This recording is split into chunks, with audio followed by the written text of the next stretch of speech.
സമൂഹത്തിലെ ഏറ്റവും ക്രൂര മനോഭാവമുള്ള മനസ്സുള്ള ആളുകൾ തിങ്ങിപ്പാർക്കുന്ന അല്ലെങ്കിൽ അവരെ പാർപ്പിക്കുന്നിടമാണ് ജയിലുകൾ. ആ ജയിലിന്റെ സുരക്ഷ എവിടെ എത്തി നിൽക്കുന്ന ചോദ്യം വീണ്ടും വീണ്ടും വീണ്ടും പൊതുസമൂഹത്തിൽ ഉയർത്തുകയാണ് ഗോവിന്ദച്ചാമിയുടെ ജയിൽ ചാട്ടം. പ്രത്യേകിച്ച് ഗോവിന്ദച്ചാമിയെ പോലെ അതീവ സുരക്ഷയുള്ള ഒരു ജയിലിൽ, അതീവ സുരക്ഷയുള്ള ഒരു സെല്ലിൽ കിടത്തിയ പ്രതി വളരെ സിമ്പിളായി ജയിൽ ചാടിക്കടന്ന് മണിക്കൂറുകൾക്കകം അകത്തായെങ്കിലും ചാടിക്കടന്നതിൽ ഒരുപാട് ചോദ്യങ്ങൾ ഇനിയും ബാക്കിയാണ്. വെറും ഒരു സഹതടവുകാരന്റെ സഹായത്തോടെ ഒരു 1.5 മാസത്തെ ആസൂത്രണം കൊണ്ട് മാത്രം ഇങ്ങനെ വൈദഗ്ധ്യമോടെ അത്ര വിദഗ്ധമായി ജയിൽ ചാടാനാകുമോ എന്നൊക്കെ ചോദിച്ചാൽ വളരെ ബുദ്ധിമുട്ട് തന്നെയാണ് അതങ്ങനെ വിശ്വസിക്കാൻ. അതുകൊണ്ട് തന്നെ ചോദ്യങ്ങൾ ഒരുപാട് ഉയരുന്നുണ്ട് പൊതുസമൂഹത്തിൽ നിന്ന്. ആ ചോദ്യങ്ങൾക്കെല്ലാം ഉത്തരം കണ്ടെത്തേണ്ടതുണ്ട്.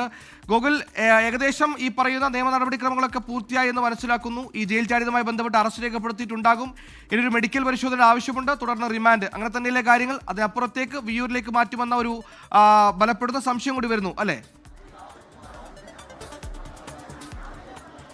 സുഹേൽ, അത് തന്നെയാണ്. ഇനിയിപ്പോൾ ഒരു മെഡിക്കൽ പരിശോധനയുടെ ആവശ്യമുണ്ടോ എന്ന കാര്യത്തിൽ സംശയമുണ്ട്. കാരണം നേരത്തെ ഇയാൾക്ക് ചെറിയൊരു ശാരീരിക അസ്വസ്ഥതകൾ ഉണ്ടാവുകയും ഇയാളെ പോലീസ് സ്റ്റേഷൻ തന്നെ സമീപത്തുള്ള ജില്ലാ ആശുപത്രിയിൽ പ്രവേശിപ്പിക്കുകയും മെഡിക്കൽ പരിശോധന നടത്തുകയും ഒക്കെ ചെയ്തിരുന്നു.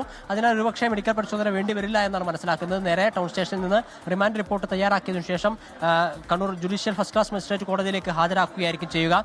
എന്തായാലും അല്പസമയത്തിനകം തന്നെ ഗോവിന്ദച്ചാമിയെ സ്റ്റേഷനിൽ നിന്ന് ഇറക്കുമെന്നാണ് നമുക്ക് മനസ്സിലാക്കുന്നത്. ഉദ്യോഗസ്ഥർ ഉൾപ്പെടെയുള്ള ആളുകൾ ഇവിടെ എത്തിയിട്ടുണ്ട്.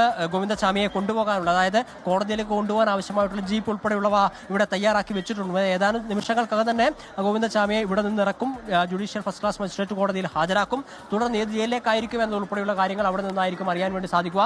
നേരത്തെ പറഞ്ഞ ആശങ്കകളും പ്രശ്നങ്ങളും ഒക്കെ നിലനിൽക്കുന്നതുകൊണ്ട് തന്നെ ഒരുപക്ഷെ കണ്ണൂർ സെൻട്രൽ ജയിൽ പാർപ്പിക്കാനുള്ള സാധ്യതയില്ല, മറ്റ് ജയിലുകളിലേക്ക് മാറ്റാനുള്ള സാധ്യതയുണ്ട്. അത് വിയ്യൂരായിരിക്കുമെന്ന ഈ പറഞ്ഞതുപോലെ ബലപ്പെട്ട ഒരു സൂചനയും നമുക്ക് ലഭിക്കുന്നുണ്ട്. വിയ്യൂരിലേക്കായിരിക്കും കൊണ്ടുപോകുക എന്നൊരു സൂചനയാണ് ലഭിക്കുന്നത്. എന്തായാലും തീവ്രമായ പരിശ്രമത്തിനൊടുവിലാണ് നാട്ടുകാരുടെയും തൊഴിലാളികളുടെയും ഓട്ടോറിക്ഷ തൊഴിലാളികളുടെയും അങ്ങനെ മുഴുവൻ പൊതുജനങ്ങളുടെയും സഹായത്തോടു കൂടിയിട്ടാണ് പോലീസിന് ഗോവിന്ദച്ചാമിയെ പിടികൂടാൻ സാധിച്ചിട്ടുള്ളത്.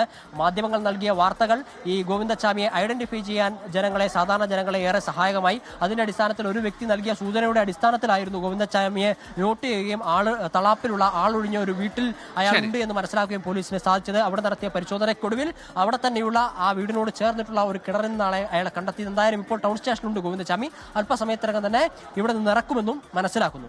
വൈകിയെങ്കിലും ഗോവിന്ദച്ചാമി ജയിൽ ചാടി വിവരം പുറത്തറിയിച്ചതുകൊണ്ടും അതിൽ മാധ്യമങ്ങളടക്കം കൃത്യമായ ഇടപെടലുകൾ ഉണ്ടായതുകൊണ്ടും മാത്രമാണ് ഈ പ്രതി വീണ്ടും അകത്തായതെന്ന കാര്യത്തിൽ സംശയമില്ല.